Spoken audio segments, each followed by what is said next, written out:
todo lo que ha sucedido a lo largo de los últimos días, particularmente en el tema económico, no hay que perderlo de vista. Hemos visto los precios del petróleo por debajo de la barrera de los $40, hemos visto el dólar por encima de la barrera de los 15 pesos, hemos visto la Bolsa Mexicana de Valores con volatilidad en jornadas muy adversas. Y bueno, pues vamos a entender un poco todo esto.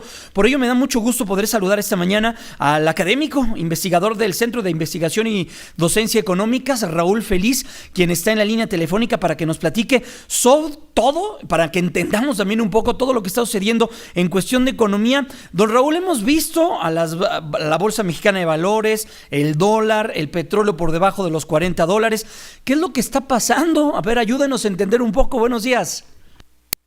Hola, mira, yo creo que definitivamente el signo de este año 2015 será la volatilidad.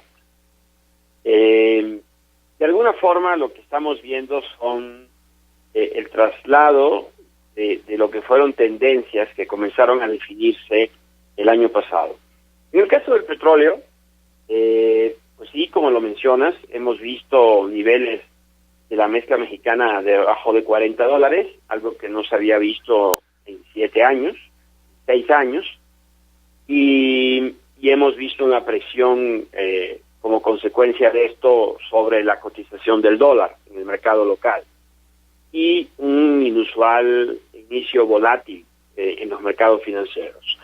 Ahora, ¿qué pasa en el mercado petrolero? Pues tal vez vale la pena recordar que este mercado es un mercado que avanza a través de ciclos y que venimos de un periodo que ya se nos olvida, pero es un periodo que inició por ahí por el año 99 de alza del precio del petróleo.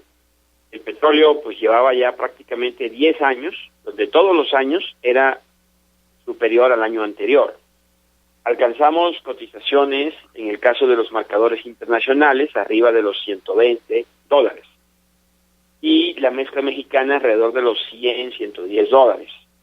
Pero, como ha ocurrido en otros momentos del tiempo, a este éxito en el mercado petrolero, pues le sigue ahora un mercado que ha cambiado su tendencia y que es un mercado bajista.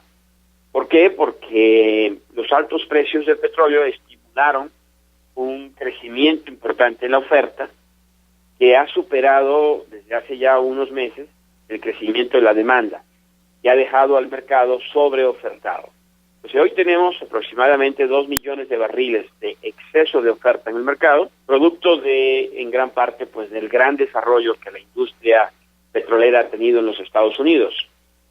Como sabes, pues en noviembre la OPEP dio dejar su oferta de petróleo sin cambio, es decir, no hacer recortes, y dejar que el mercado sea el que encuentre un nuevo precio de equilibrio. Desde entonces, pues se ha desplomado repitosamente el precio del petróleo, con una caída que ya supera el 50%, y bueno, pues estamos en un periodo donde la demanda es estacionalmente alta, que es invierno, pero pronto vendrá la primavera.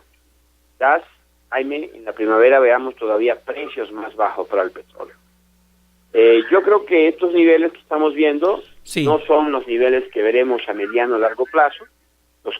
Los precios ya están por debajo de los costos promedios de producción, pero en el corto plazo todavía podemos ver caídas adicionales en la medida que el mercado se reequilibra.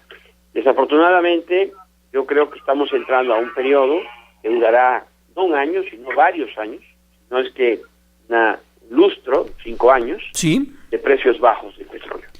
¿Y qué impacto? Estamos platicando con Raúl Feliz, él es académico del Centro de Investigación y Docencia Económicas. ¿Y qué impacto tendrá la baja del precio del petróleo, lo que estamos viendo por debajo de los $40 por barril, lo que se vio esta semana, para las finanzas públicas, tanto para los programas federales como también para las finanzas de los estados? ¿Ahí qué nos puede comentar?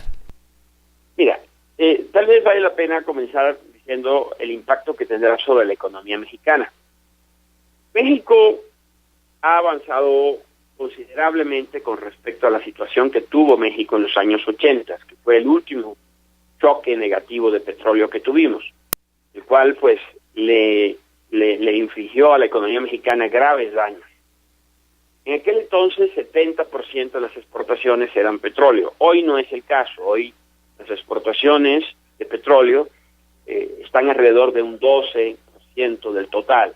Hemos desarrollado una capacidad de oferta de productos distintos al petróleo, como manufacturas, autos, etcétera. Entonces, el impacto negativo sobre México será de una magnitud mucho menor que el que se tuvo en los años 80. Eso es importante decirlo. O sea, hoy México no solo depende del petróleo. Sin embargo, en las finanzas públicas hay todavía una dependencia importante, porque 34-35% de los ingresos pues provienen de ingresos petroleros. Es importante distinguir que de lo que produce México, que en este momento son 2 millones de barriles, más o menos la mitad se vende en el mercado local en precios de pesos y en precios que el gobierno controla. El problema surge con el otro 50% que se vende en los mercados internacionales y a precios que están fijados fuera del control del gobierno. Entonces, sí, en lo que concierne al año 2015, es público que el gobierno adquirió unas coberturas, por lo tanto, el efecto de esta caída del precio del petróleo, pues no se va a sentir una gran densidad en las finanzas públicas en el 2015. Pero si estoy en lo correcto, la caída del precio del petróleo va a durar más de un año, posiblemente 5, 6, 7, 8 años, pues sí le plantea un gran reto al gobierno el mantener la solvencia de las finanzas públicas, la calidad crediticia del país, una vez que se agote la cobertura en el año 2015, el año 2016 y 2018, probablemente para mantener las finanzas públicas y mantener la estabilidad macroeconómica será necesario, así ya lo comienza a reconocer el gobierno, hacer un ajuste del gasto público. Raúl, entonces aquí es donde debemos entender un poco las declaraciones que realizó el secretario de Hacienda, Luis Videgaray, sobre lo que contempla el gobierno federal en reducir el gasto público ante una posible reducción de ingresos y no impactarlos o no representarlos o reflejarlos en un alza de impuestos. Sí, definitivo. Creo que es la decisión correcta. Vamos, ante la caída de estos precios, quedan 3 opciones: ajustar el gasto público, aumentar los impuestos o pedir más endeudamiento. Y pues la capacidad para subir impuestos en este momento, con una economía deprimida, es prácticamente inexistente. Y la oportunidad de endeudar aún más al país es imprudente. Entonces yo creo que la opción que habrá que tomar, si para el 2016 no se han recuperado los precios del petróleo, lo cual es el escenario más probable, es pensar en un ajuste del gasto público. Sé que es muy difícil, no tiene una bolita mágica para saber el futuro, pero ¿cuánto tiempo se espera o se contempla que va a estar toda esta incertidumbre económica, no tanto nacional, sino global? Como lo dices, difícil comprometerse a un número, pero yo pienso que esto, los campos de shale oil y shale gas han sido los que han desatado esta situación. Suelen producir por periodos de 3 a 5 años. Entonces, yo creo que podríamos ver un periodo de por lo menos 3, 4 años de precios bajos en el mercado. Más bajos que los actuales, eso es lo que está por verse, ¿no? Pero creo que sí no volveremos a ver precios de $100, $110 durante los próximos 3, 4 años. Pues Raúl Feliz, académico del Centro de Investigación y Docencia Económicas, muchas gracias por atender esa comunicación, que esté muy bien, muy buenos días. Igual para todos.